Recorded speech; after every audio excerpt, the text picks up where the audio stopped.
Magandang umaga sa lahat. Ngayong umaga ay babasahin po natin ang ikalawang kabanata ng unang Pedro at ang magbabahagi ng salita ay si Pastor Iben. Kahapon, ibinahagi ni Pastor Joash ang sa 1 Peter 1. Iyon ay tungkol sa pagtatanggumpay ng mga kasapi ng kaharian ng Diyos laban sa mga pagsubok. Dahil isinulat po ni Pedro ang liham na ito para sa mga mananampalataya sa Turkey at sila ay nakakaranas ng maraming mga persekusyon at mga pagsubok katulad ng kung paanong si Pablo din ay nakaharap ng ganitong mga persekusyon. At mga panahon po na iyon, ang imperyo po ng Romano ang siyang nagahari.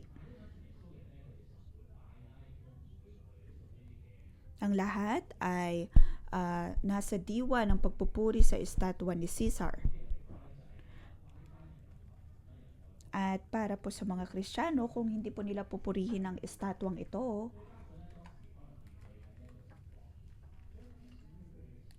para po sa mga Romanong imperyo, ang tingin ay hindi po sila sumusunod.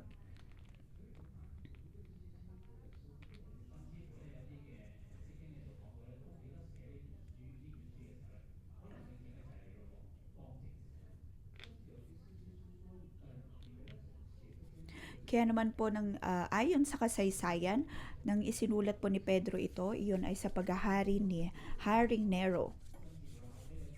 At isa po siya sa pinaka nakakatakot na hari ng mga panahon po na iyon.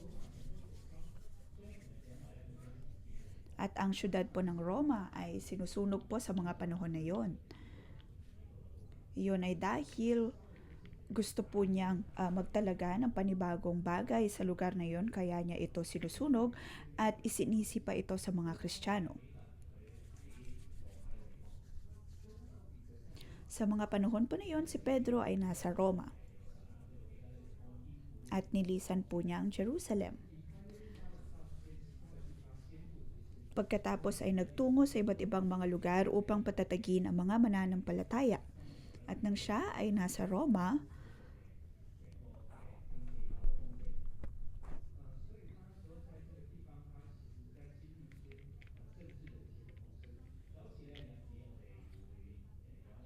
siya po ay nakaranas ng iba't ibang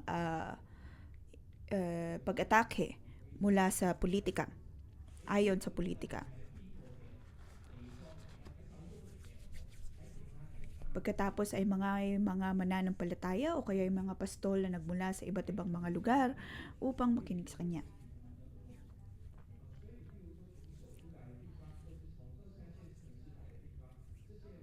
Bawat syudad ay mayroon pong iba't ibang impluensya o kaya nararanasan ayon sa kanilang namamahala.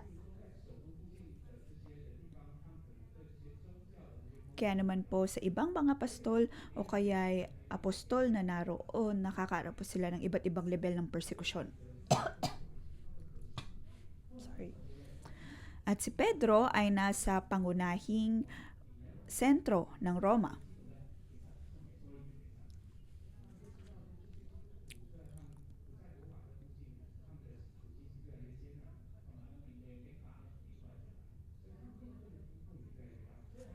Ang kondisyon ng bawat isa ay magkakaiba at ang pag-atake ay palala din ng palala.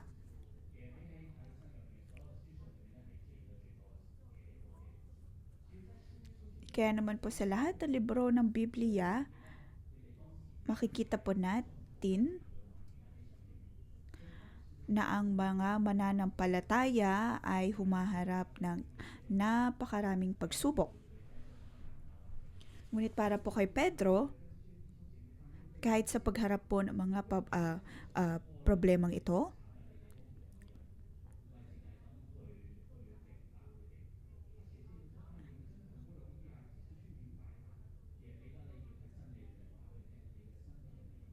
naroon si Pedro na nagsasabi at nagpapalakas sa kanila pagdating sa kanilang pagkakakilanlan at katotohanan.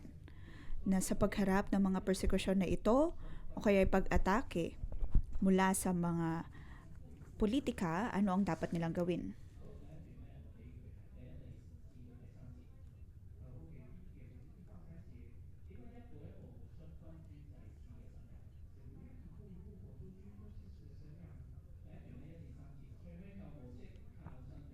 Kaya naman po ngayong umaga, ang tema nito, sa bawat nating hakbang, tayo ay mamuhay ayon sa kapasidad ng pagiging maharlikang pari. So verse 1, dahil ipinanganak na kayong muli, talikuran nyo na ang lahat ng uri ng kasamaan, pandaraya, pagkukunwari, pagkaingit at lahat ng panining puri.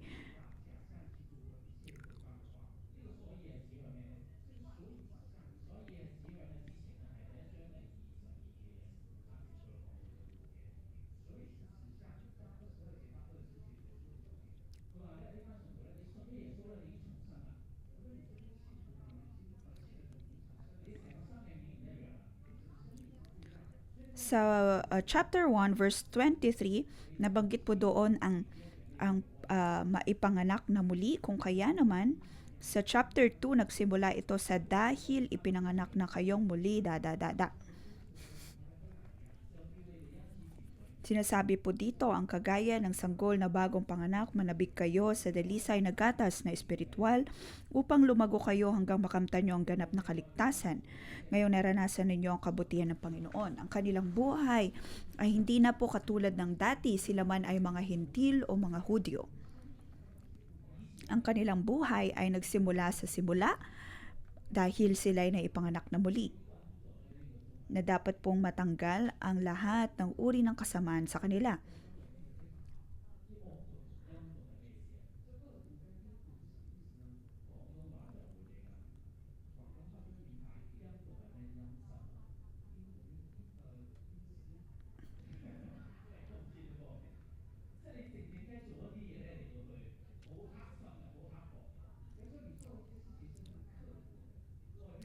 Sinasabi po dito,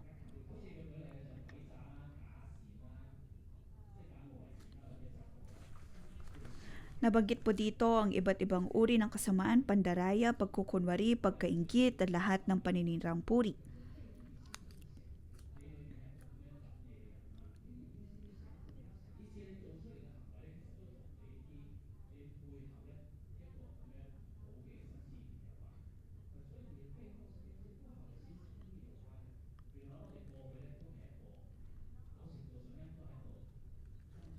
Sinasabi po nito na ito ay uri ng kasamaan kung saan ang bawat mong ginagawa ay iba sa kung anong tunay na intensyon ng iyong puso.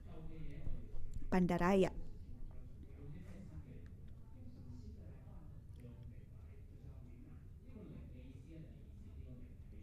Dapat po itong mapalitan ng spiritual milk o kaya ng gatas na espiritual.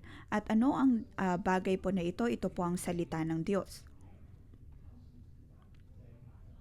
Ito ay upang lumago tayo hanggang makamtan ang ganap na kaligtasan na mula sa Kanya.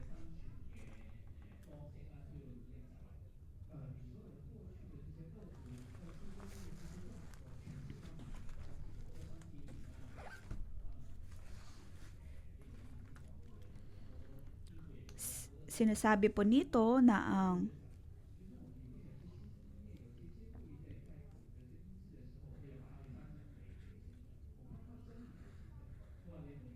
dapat po tayong umasa sa katotohanan ng salita ng Diyos upang patuloy na lumago. At nang maranasan din po natin ang habag at biyaya ng Diyos dahil dati na po natin itong naranasan.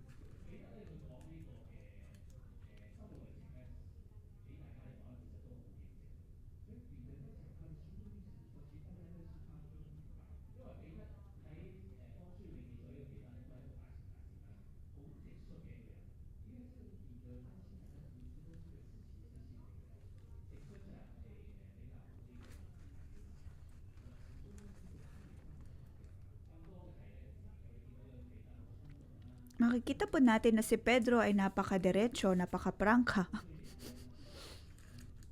Na kahit pa nung una ay medyo impulsive na siya, gustong gusto niya na ikumpara ang kanyang sarili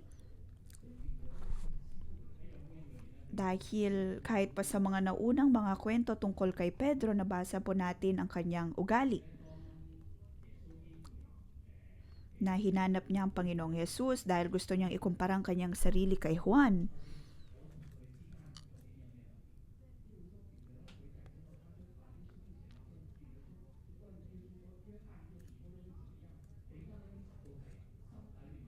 Tapos nagtanong pa siya sa Panginoong Hesus na ano ang kanilang magiging kahinatnan katulad ni Juan. Makikita natin doon na mahilig siyang magkumpara, mahilig siyang na mayroong selos sa kanyang puso. Ngunit narito na siya ay nabago ng Panginoon at ngayon nga ay tinuturuan na din ng mga tao na maging katulad ng mga sanggol, na bumalik sa katotohanan ng salita ng Diyos, tanggalin ang bawat kasamaan sa kanilang puso. Kanyang napagtanto kung ano ang pinakamahalaga sa lahat. Naranasan niya mismo ang habag at biyaya ng Diyos. Kanya pong napagtanto ng pinakamahalaga pa rin sa lahat ay ang mamuhay sa katotohanan.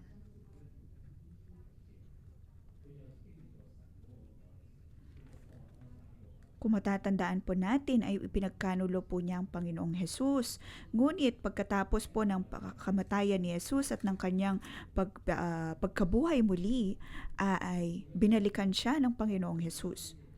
At naranasan niya nga ang kanyang habag at biyaya. Ngayon sa atin pong mga buhay, anong uri ng kasamaan ang mayroon po sa atin? Mayroon din po bang ganitong uri ng pandaraya, pagkukunwari, pagkainggit, paninirang puri na nasa atin? Maaring matagal na po tayong mananampalataya o kaya ay levita, ngunit mayroon pa rin po tayong ugali ng pagkukumpara, pagseselos, pagkainggit. Narito si Pedro na sinasabihan po tayo na dapat pong mabago ang ating pong buhay at mamuhay ayon sa katotohanan. Dapat po tayong lumago.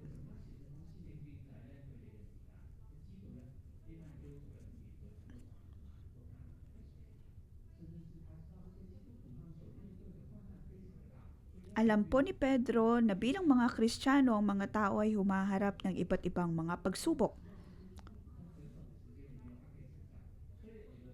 At ganitong sinasabihan yung mga tao na lumago ayon sa Espiritu.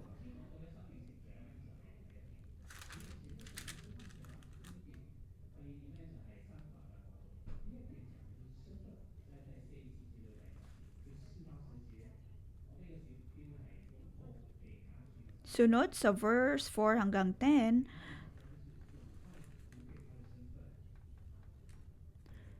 ayon sa habag at biyaya ng Diyos, yakapin ang pagkakakilanlan na ibinigay ng Diyos sa iyo. Sa atin pong pagdalikod sa dating tayo po ay aasa sa espiritual na gatas upang lumago. Pagkatapos, ayon sa habag at biyaya ng Diyos, ay yakapin po natin ang ating pagkakakilanlan. Sabi po dito sa verse 4, as you come to verse 4, siya ang batong buhay na itinakwil ng mga tao pero pinili ng Diyos at mahalaga sa paningin niya. At habang lumalapit kayo sa Kanya, kayo na tulad din ng batong buhay ay itinatayo ng Diyos bilang isang gusaling espiritual.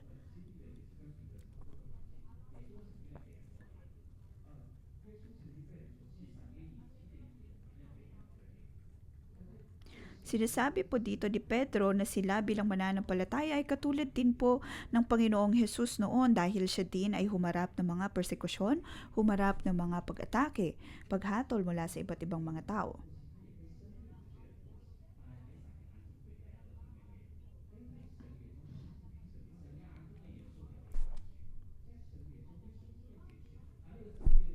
Sa mata po ng Diyos, sila na ay pinili.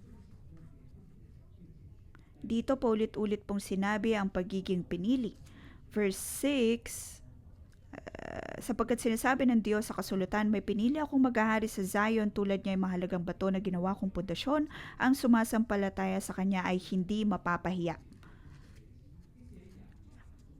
Ito po ang puso ng Diyos. Kanyang pinilang Panginoong Hesus, tayo din ay Kanyang pinili.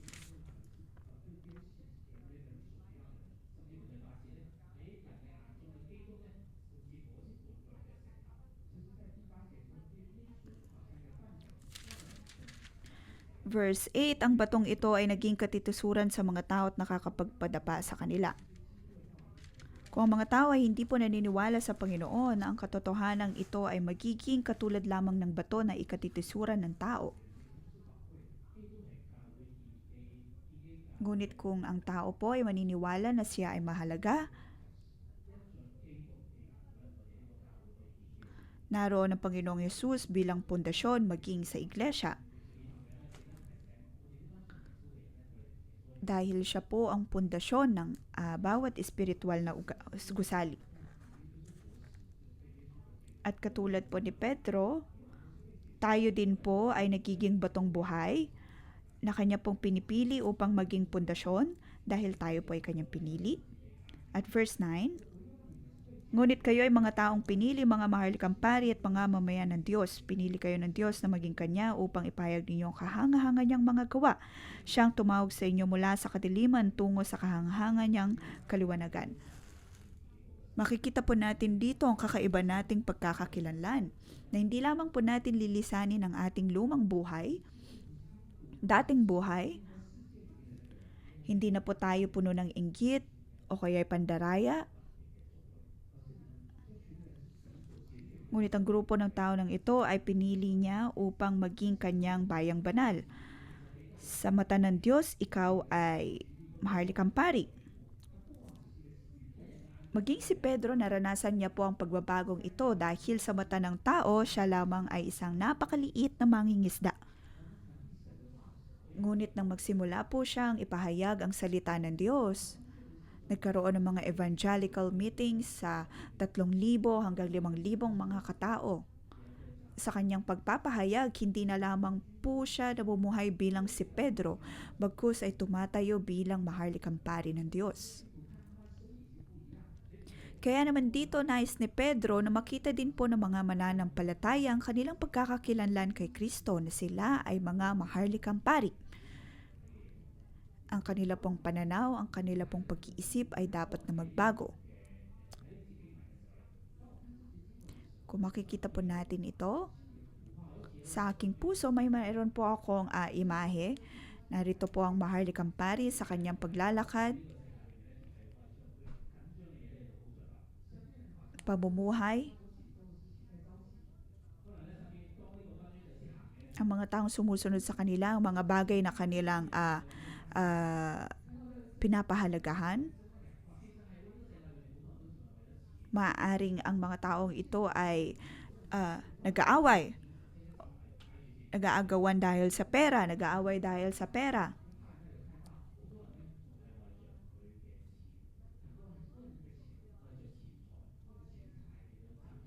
Maraming mga tao, ang kanilang pakialam ay nasa pera, nasa kayamanan. Kaya naman po sinasaktan ang isa't isa. Ngunit bilang maharlikang pari, ito ay mga bagay na hindi po natin pinapahalagahan. Na kahit siya ay binabanggana ng mga taong katulad nito, hindi po siya napaapektuhan. Ngunit kung ikaw ay hindi royal priest, maaaring ikaw ay mabahala.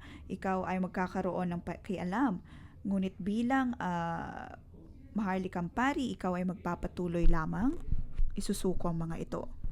Narito si Pedro na pinapaalalahanan ang mga mananampalataya na kung mayroon silang ganitong pananaw, mayroon silang ganitong pagkakatawag, pagkakakilanlan, hindi na po nila kailangang ikumpara ang kanilang sarili sa iba.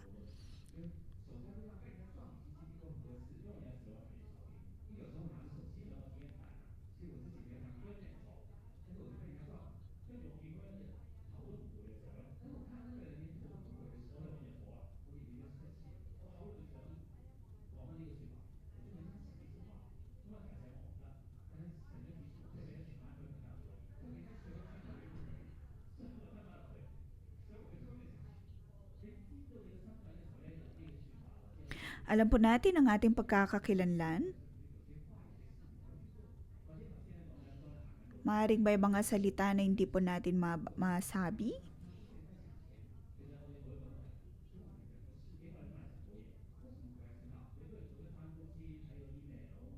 Ngunit bakit po tayo Maring iba po ang ating ginagawa kumpara sa paraan ng mundo. Ngunit iyon ay dahil magkakaiba tayo ng mga bagay na pinapahalagahan. Hindi po natin pinapahalagahan ang mundo, ang kayamanan, ngunit ang nais natin ay ang salita ng Diyos at ang lumago sa pananampalataya.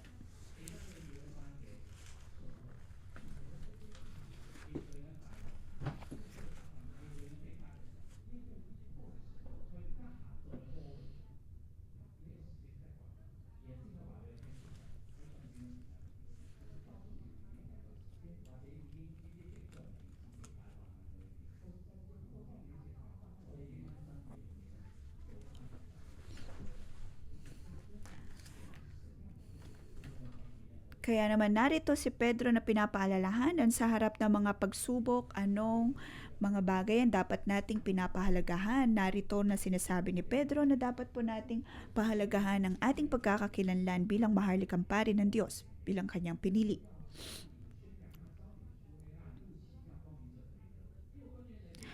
Mm.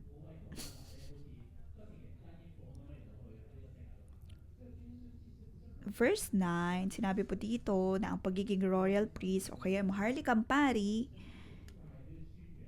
makikita po ito mismo sa ating pong buhay, na ipoproklama mula pa rin po sa ating buhay ang pag-ibig ng Diyos, ang kanyang kabutihan.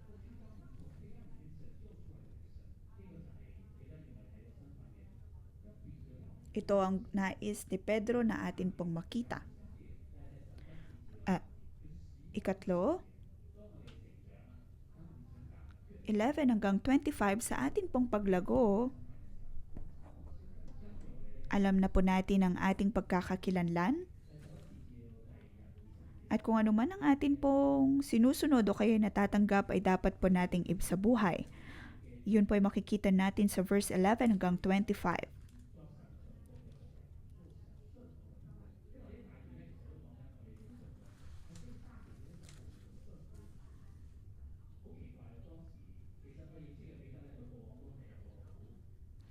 Dito ang sinasabi ay tumugon po tayo sa pagkakakilanlan na ibinigay ng Diyos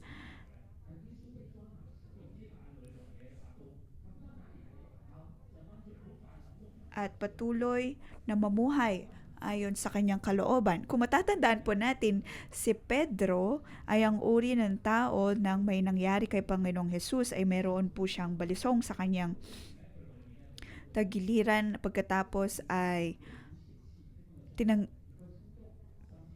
pinutol ang tenga ng isa sa mga sundalo na dumakip kay Jesus. Mayroon po siyang ganoong impulsive thoughts, impulsive na mga gawain.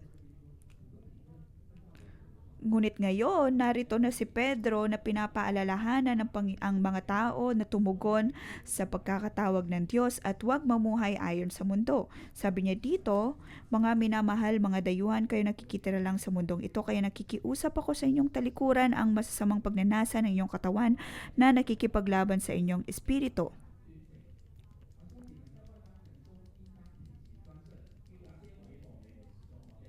Sa lahat ng oras, ipakita sa mga tao'y hindi kumikilala sa Diyos ang matuwid ninyong pamumuhay.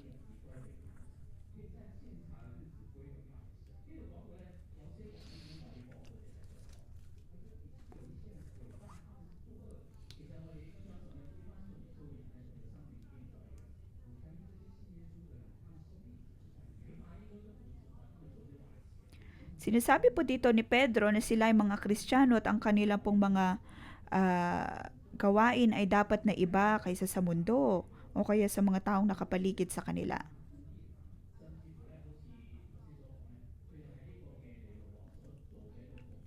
Na kahit sila man ay atakihin ng iba o kaya gawan ng masama, magpatuloy lamang sila sa pamumuhay ng may kabanalan.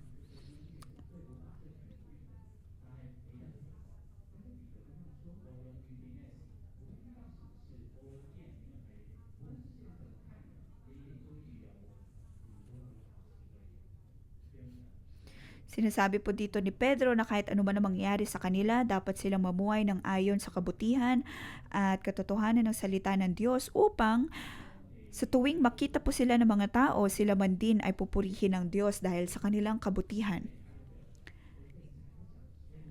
Kaya naman sa mga pagkakataon na tayo po ay inaatake ng iba, sinasaktan ng iba, o kaya kinukutya ng iba, sa atin pong sigurong opisina ay mayroong mga political fights, may ganitong promosyon sa isa, may ganitong promosyon sa iba,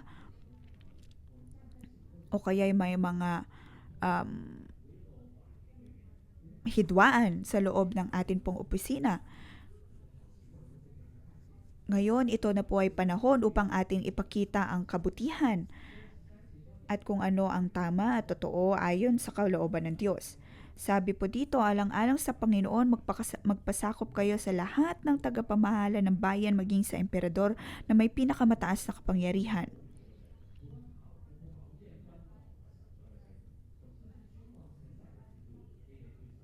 O mga gobernador na sinugo ng Diyos para magparusa sa mga gumagawa ng masama at magparangal sa mga gumagawa ng mabuti.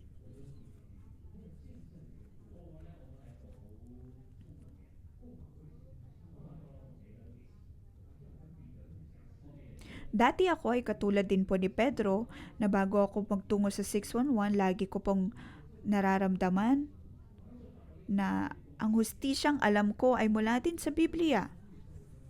Kaya naman pagtingin ko sa mundo ay nakikita ko ang napakaraming kawalan ng hustisya. Ngayon makikita po natin ang mga media, madaming mga bagay-bagay online, madaming mga reklamo.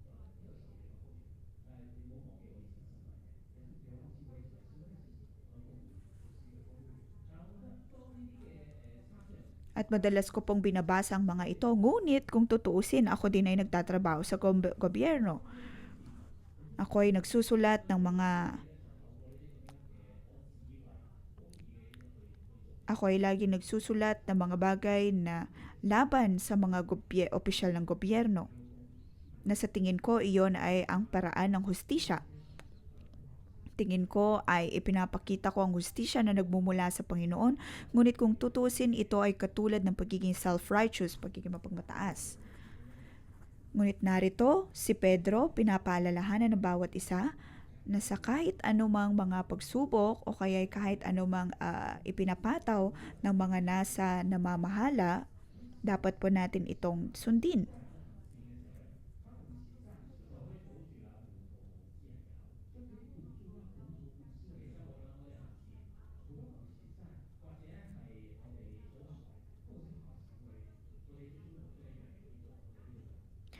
Sa gawa po natin ng mabuti, pamumuhay ng ayon sa kabutihan, makikita po ng lahat kung paanong tayo ay namumuhay ayon sa ating pagkakakilanlan kay Kristo na ipapakita na mayroon pong Diyos sa ating buhay.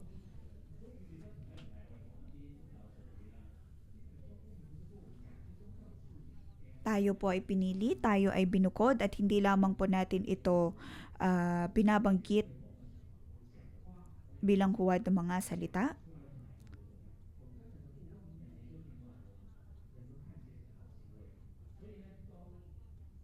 Ngunit naroon na talagang makikita ng lahat ang kalwalhatian ng Diyos sa atin. 16.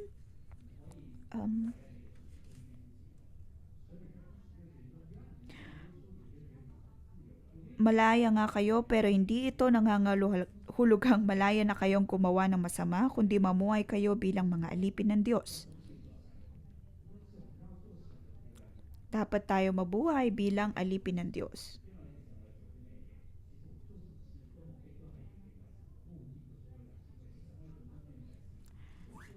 Ang pinakamahalaga sa lahat ay ang ating pong buhay ay maging papuri sa Diyos.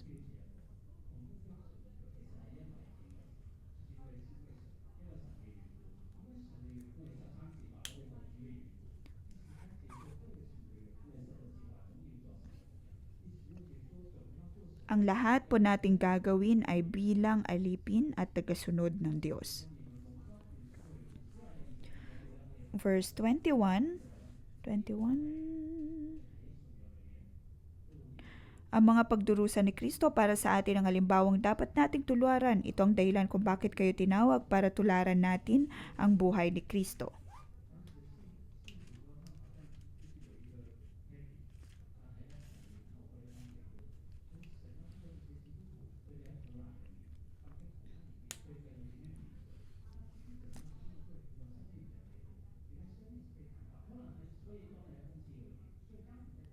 Sa atin pong mga buhay, kung tutuusin tayo ay laging nakikita.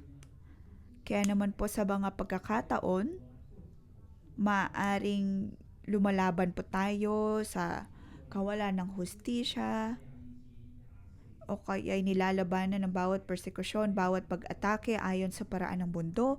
Ngunit ang sinasabi po ng Biblia, dapat po nating harapin ang mga ito ayon sa ah, pagkakatulad ng Panginoong Hesus. Hindi po natin kailangang lumaban, maghiganti dahil ang atin pong role model, ang huwaran na ating sinusundan ay ang Panginoong Hesus. Na sinabi po sa verse 23, insulto din siya pero hindi siya gumanti ng insulto. Pinahirapan siya pero hindi siya nagbanta. Pinagkatiwala niya ang lahat sa Diyos na humahatol ng makatarungan.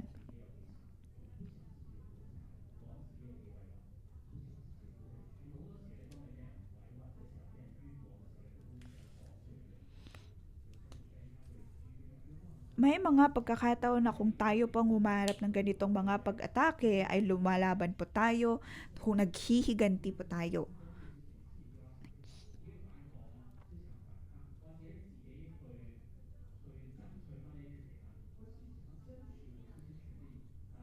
Sa atin pong sarili marahil ay gusto po nating balikan ang mga taong ito. Ngunit katulad ni Pedro, dapat po tayong sumunod ayon sa itinalaga sa lupa at hayaan ng Diyos na humatol ayon sa kanyang katuwiran.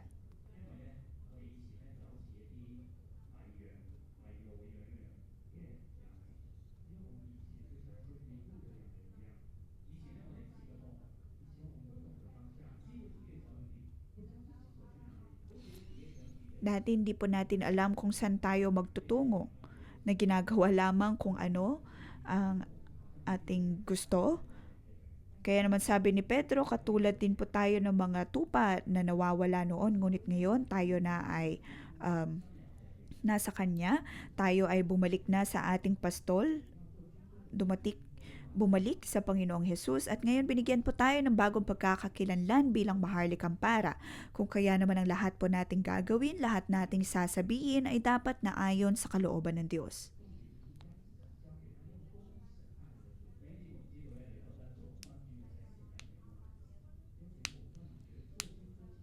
Kaya naman po mga kapatid, ang katanungan, mahirap po ba ang maging maharlikang pari? Dahil lagi po itong sinasabi ni Pastor Joshua na tayo tinawag bilang royal priest.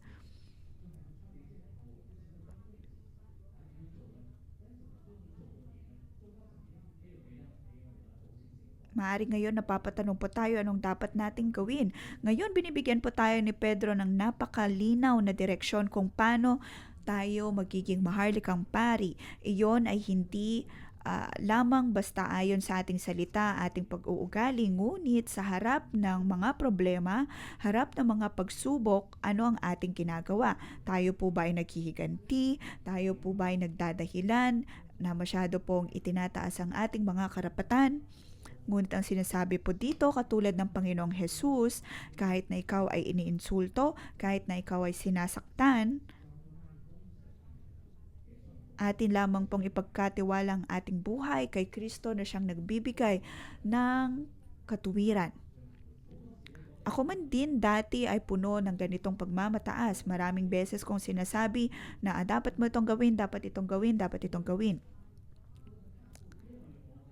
Kaya naman sa mahabang panahon ako po ay nagdusa sa ganitong uri ng pamumuhay na marami pong nakakakilala sa akin ang umaayaw na makisama sa akin dahil madalas ay mayroon akong mga opinyon sa kung anong tama at mali.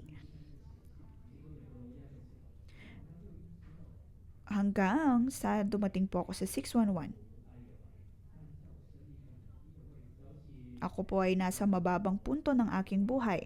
Katulad po ng sinasabi ni Pedro, naranasan ko din ang nasa verse 3 na akin pong naranasan ang kabutihan ng Diyos. At mula doon ay naging effortless.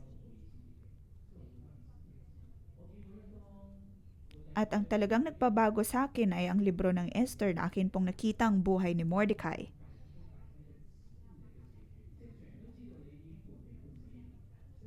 Siya ay humarap sa isang kaharian na kung saan gusto siyang patayin, na kung saan na naghiganti siya o kaya pinaglaban ng kanyang karapatan ay mabubuhay talaga siya. Ngunit sa Biblia makikita po natin na ang siyang naghahari sa lahat ay ang Panginoon.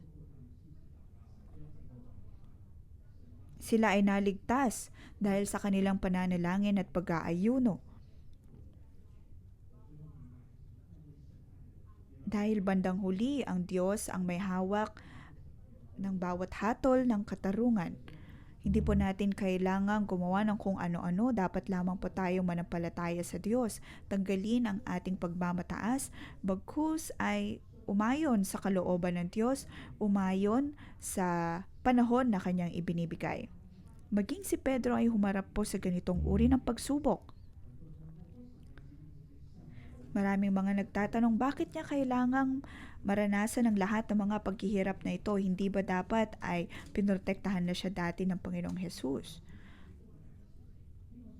Maaaring sa panahon po natin ngayon, may ganito din po tayong pakiramdam. Ngunit, bakit ngayong nananampalataya na ako ay nahihirapan, ako ay humaharap ng mga pagsubok. Ngunit sa mga pagsubok na ito, na tayo po ay nakakapagpatuloy,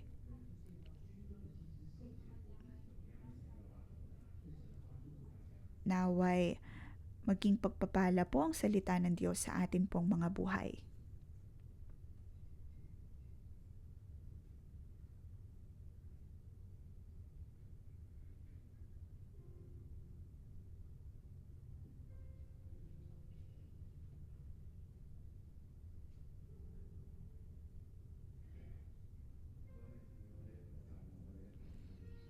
Mga kapatid, tayo po ay tumayo at atin pong purihin ng Diyos. Panginoon, maraming salamat sa iyong pagtatatag sa amin upang maging mga maharlikang pari. Bawat isa po sa amin ay narito.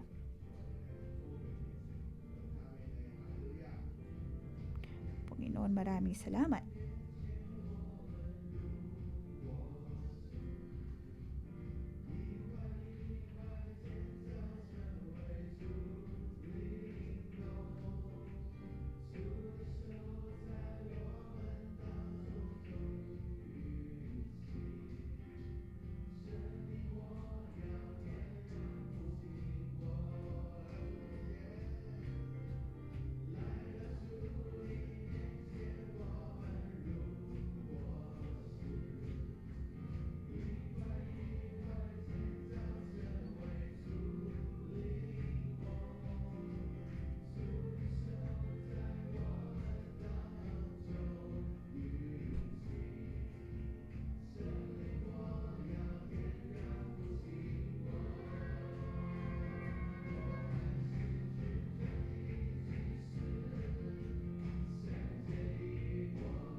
Panginoon, pinupuri ka namin at pinapasalamatan ang mga kapatid. Atin pong buksan ang ating mga bibig at tayo atin pong purihin ang Diyos.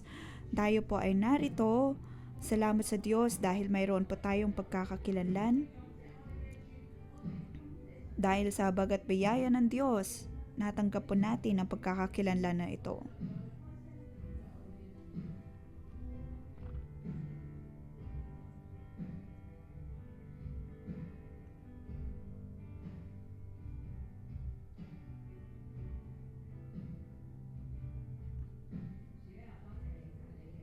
Panginoon, maraming salamat. Ikaw ay aming pinupuri.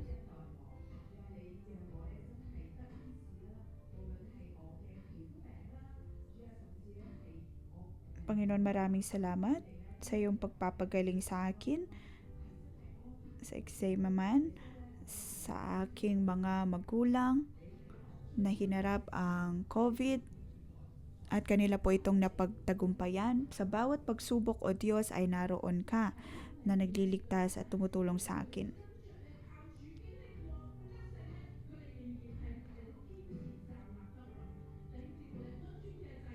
Panginoon, maraming salamat dahil narito kaming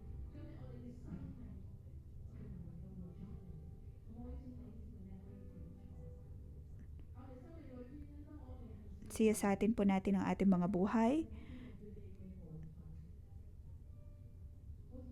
Maaring sa ating buhay,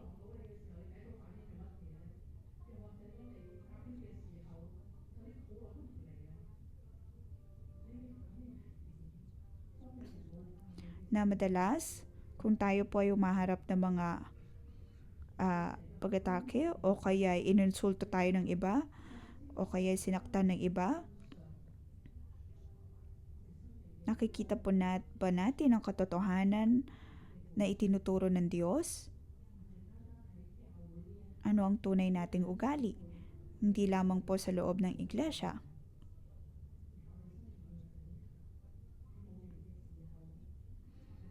Ang atin pong buhay ay integrated. May mga nakakakita man po sa atin o wala.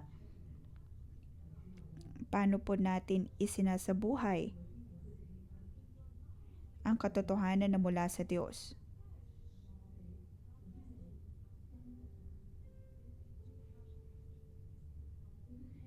O sa atin ay mayroon po bang mga kasamaan?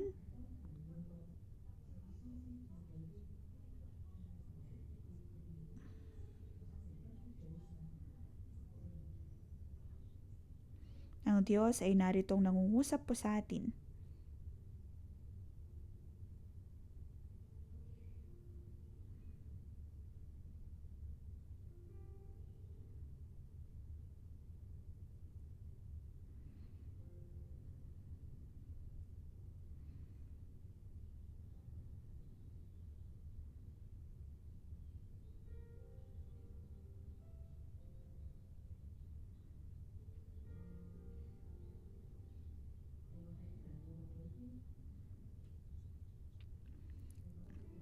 Sa atin pong pakikipag-ugnayan sa iba, na sa tingin po natin,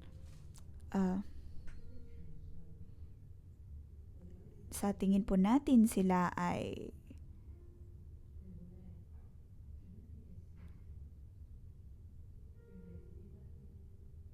nagiging dahilan kung bakit hindi po tayo nakalalago o kaya hindi po tayo nakikita ng ating mga otoridad.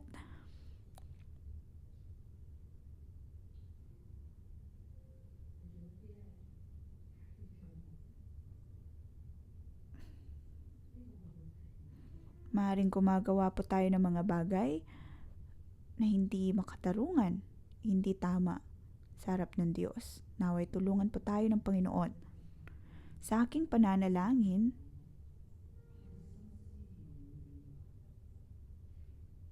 mayroon akong nakitang isang kahon. Sa loob po nito, sa pagbubukas ng Diyos ng box na ito, ng kahon na ito, naroon ang maraming uri ng kadiliman, kasamaan, kapaitan.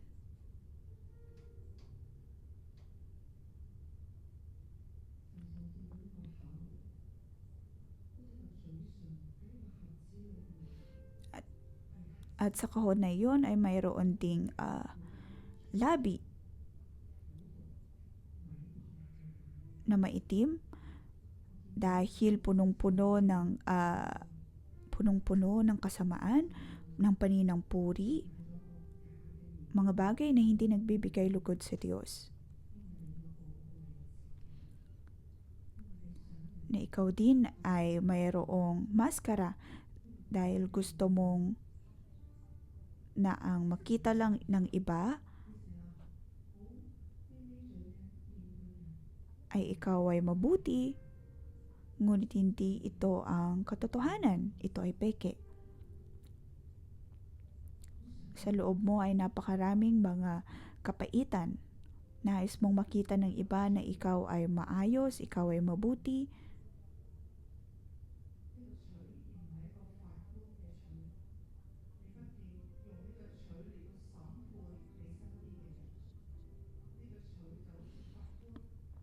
Sa loob din ng kahon na ito ay mayroong hammer na katulad po ng ginagamit ng isang husgado. Na ginagamit mo ito upang husgahan ng iba, ngunit ngayon sinasabi po ng Diyos, aking anak, ang iyong puso, ano ang nasa iyong puso? Ngayon atin pong buksan ang atin pong mga bibig at sabihin sa Diyos, Panginoon, hindi ito ang nais ko. Sabihin mo sa Diyos, ikaw o Diyos, ang Diyos na siyang tunay na dapat magbigay hatol. Tanggalin mo o Diyos ang lahat ng karumihan sa amin pong buhay.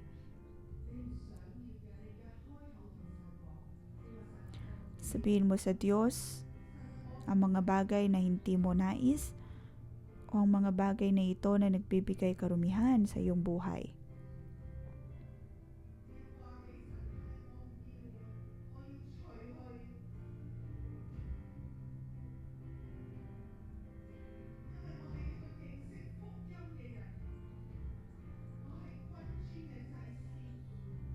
Sabihin po natin na dahil tayo ay maharlikang pari, hindi na natin tinatanggap ang lahat ng uri ng kasamaan. Alam po natin ang pagkakatawag natin.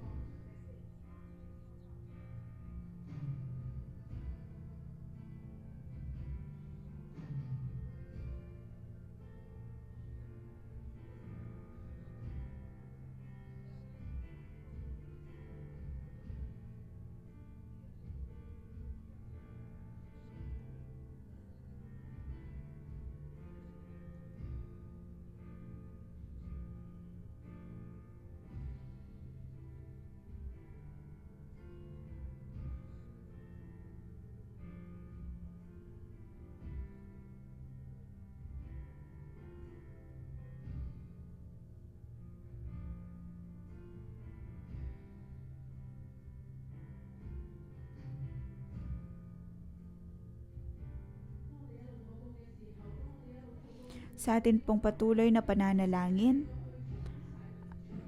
ang kahon na ito naway punuin ng banal na spirito ang kahon na ito at nang matanggal ang lahat ng uri ng kasamaan, lahat ng mga bagay na hindi ayon sa kalooban ng Diyos,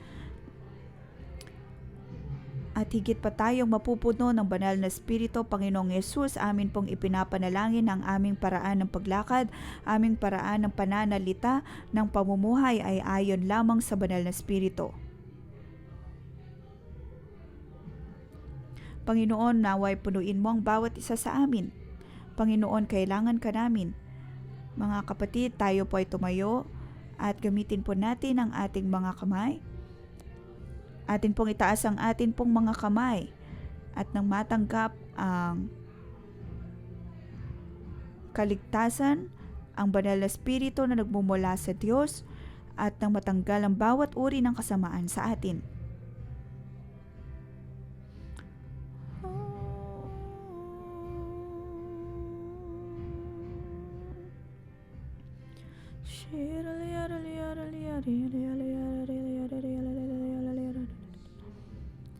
Panginoon, ikaw ay aming kailangan. Lord, Panginoon, alam po namin na sa amin pong mga puso, sa aming kaisipan, kami ay puno ng karumihan na ang pandaraya sa amin. Madalas sa amin pong paggawa nito ay hindi namin alam na ito ay tama o kaya ito ay mali. Ngunit Panginoon, narito kami handang tumayo sa iyong harapan at ang nais namin ay ang dumulog sa iyo. Panginoon, ang lahat ng kasamaan na itong lahat ng karumihan sa amin ay mawawala.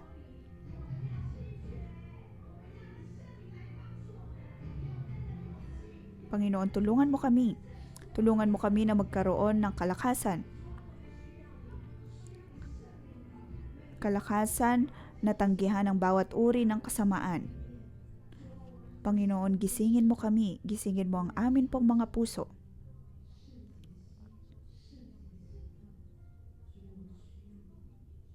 Panginoon, ikaw ay aming kailangan. Banal na Espiritu, ikaw ay aming kailangan. Panginoon, tulungan mo kami.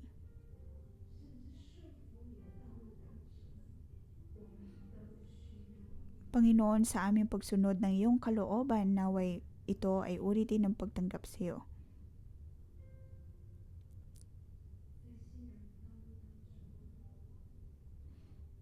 Sa atin pong paglalakad ayon sa pananampalatayang ito, naway malaman po natin ang atin pong pagkakakilanlan sa Diyos. Panginoon, sa aming buhay, marami pong mga paghihirap, mga pagsubok. At madalas ang gusto namin ay sundin ng aming sariling kalooban at kinakalimutan ng Diyos.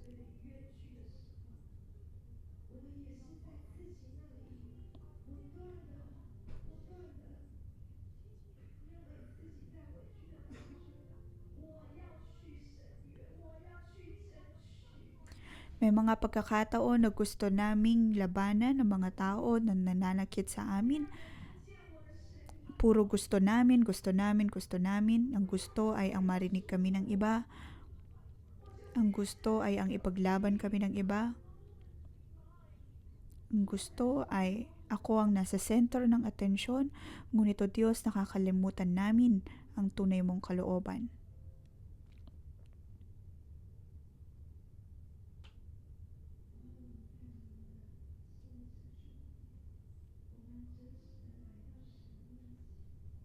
Sa atin pong mga puso, tayo po ay dumulog sa Diyos, magkaroon ng tunay na ugnayan sa Kanya.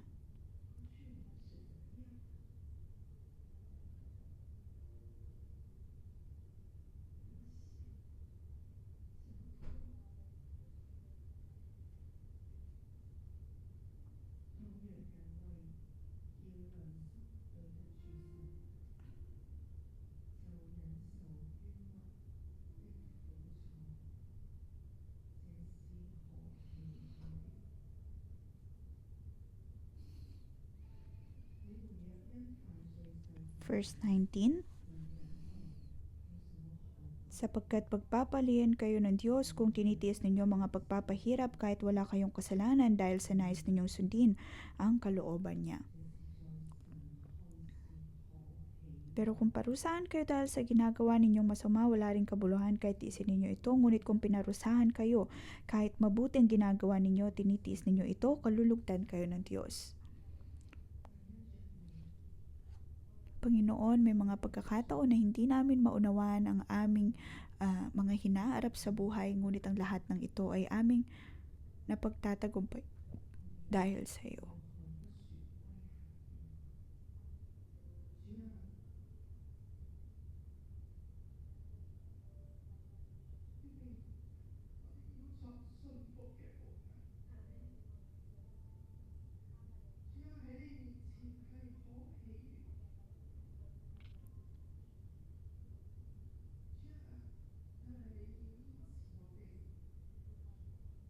Panginoon, naway pagalingin mo kami.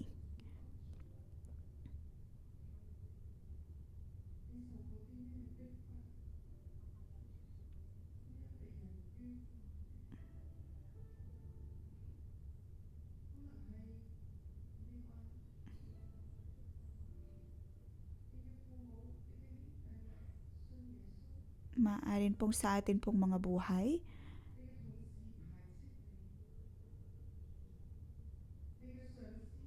ay umaharap po tayo ng pananakit mula sa iba. Ngunit katulad ng Panginoong Hesus, siya din ay ininsulto, siya ay sinaktan, ngunit ngayon, Panginoon, nais naming makarinig mula sa iyo. Buksan po natin ang ating mga bibig, atin pong sabihin sa Diyos kung paanong tayo ay nasaktan, dahil nais kang pagalingin ng Diyos sa lahat ng mga paghihirap, pananakit na ito, dahil siya man din ay humarap ng mga pag-iinsulto. Ngunit hindi po siya lumaban o kahit anuman.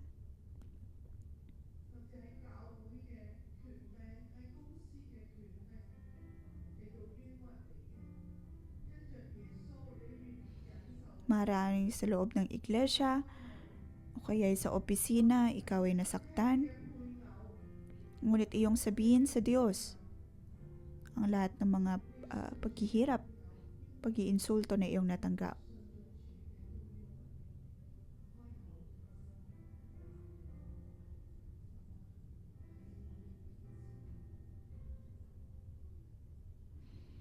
Sinasabi ng Diyos, anak, nais kitang pagalingin ngayong umaga. Iyong sabihin sa Diyos ang lahat ng ito. Panginoon, buksan mo ang alaala ng bawat naming kapatid at nang makita po nila ang lahat ng paghihirap, pagsubok, pananakit na kanila pong natanggap at nang matanggap nilang kagalingan na mula sa iyo.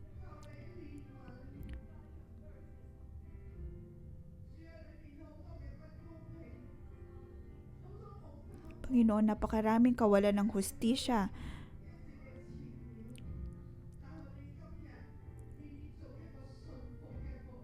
Ngunit ngayon, O Diyos, narito kami na dumudulog sa iyo.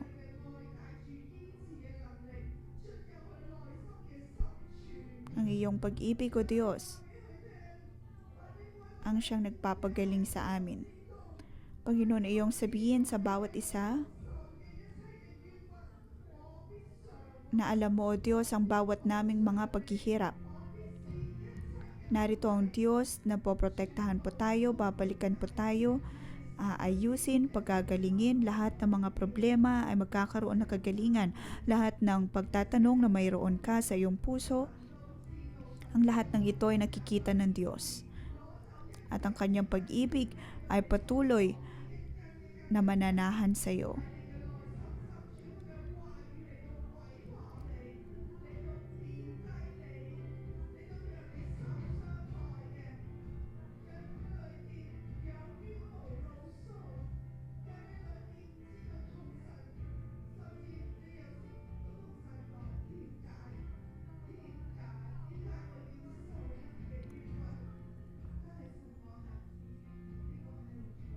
Sinasabi ng Diyos ngayon, aking anak,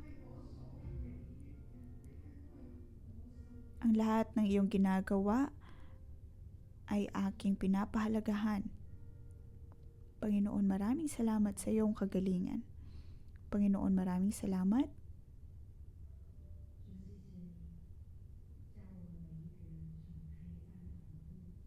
Ng bawat isa sa amin, kahit sa kabila ng mga paghihirap ng kadiliman na mayroon kami, narito kang pinapahalagahan ang amin pong buhay. Panginoon, kung hindi dahil sa iyo, kung hindi dahil sa iyong kamatayan sa krus ng Kalbaryo, hindi kami maliligtas.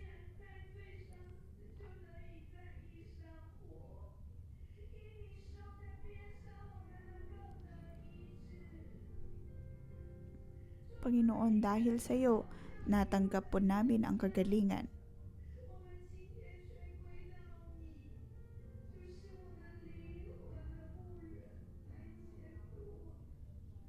Panginoon, ikaw ay kabilang sa amin. Ikaw ang aming banal na pastol na patuloy na nagmamahal at tumatanggap sa amin.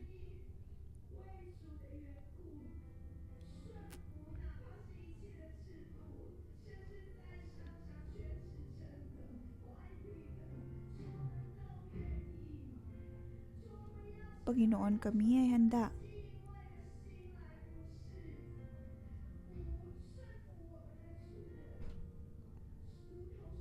Panginoon, ang nais namin ay ang maglingkod sa iyo at ang tumulog sa iyo.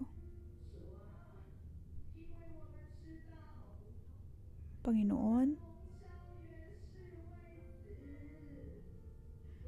alam namin na kami ay tinawag upang maging katulad mo.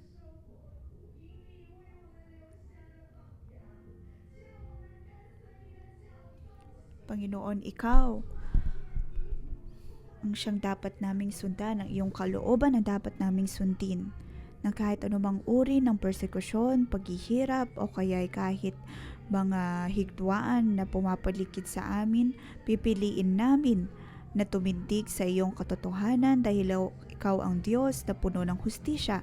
Atin pong isuko sa Diyos ang atin pong mga buhay.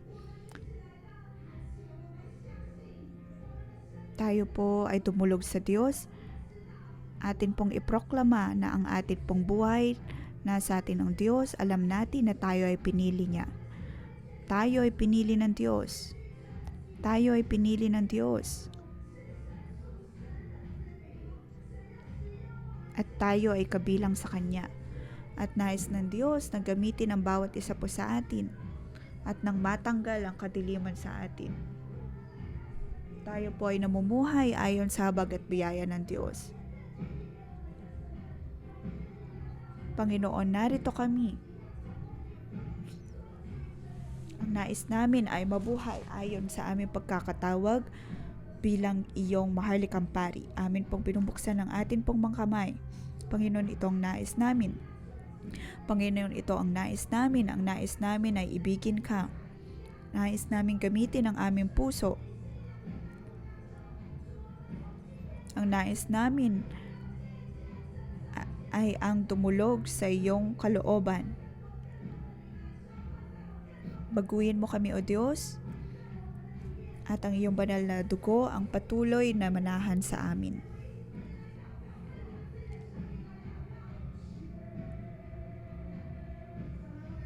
Tayo po ay tumulog sa Diyos, ating ipanalangin at tayo ay Kanyang punuhin. Panginoon, ang nais namin ay ang mabuhay ayon sa iyong katotohanan. Panginoon, nais naming sundin ang iyong kalooban, ang iyong pagiging huwaran sa amin. Panginoon, nais naming sundin ang iyong halimbawa. Nais naming sabihin sa iyo, O Diyos, handa kami na sumunod sa iyo.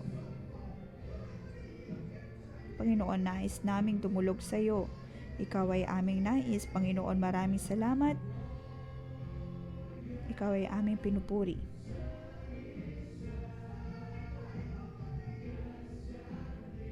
Panginoon, maraming salamat sa iyong pangunguna sa amin.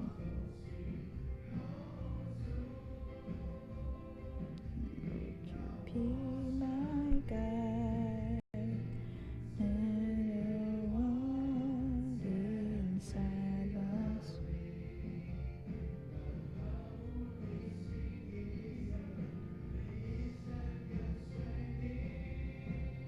I just want to be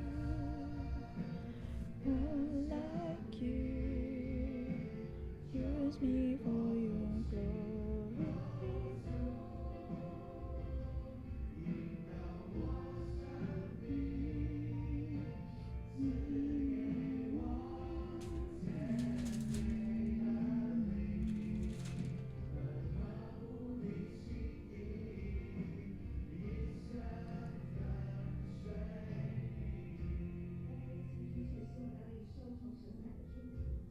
Atin pong itaas ang ating mga kamay at tanggapin ang biyaya na mula sa Panginoon. Sa ngalan ng Panginoong Hesus, aking pinagpapala ang bawat kapatid na narito na iyong pinili. Maging ako, O Diyos, mga kapatid din namin online. Panginoon, sa iyo, amin pong matanggap ang kaligtasan na nagmumula sa iyo. Ang pag-ibig mo, O Diyos, ay nasa aming kalagitnaan at patuloy na nanahan sa amin.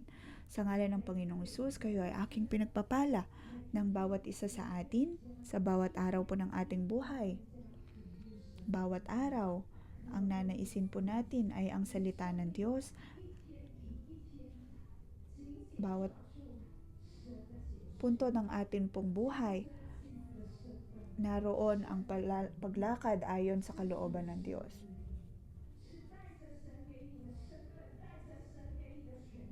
Na kahit saan man kami, O Diyos, amin pong matatanggap ang kalooban na nagmumula sa iyo, pagkakakilanlan na mula sa iyo, pagkakakilanlan na mula sa amin pong mga otoridad.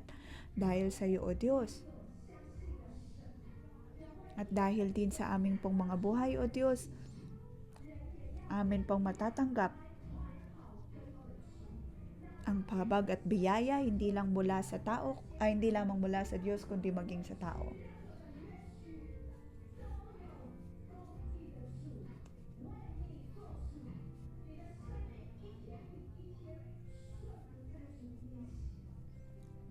Bawat araw kayo ay aking pinagpapala na inyo pong masasabuhay ang kalooban ng Diyos.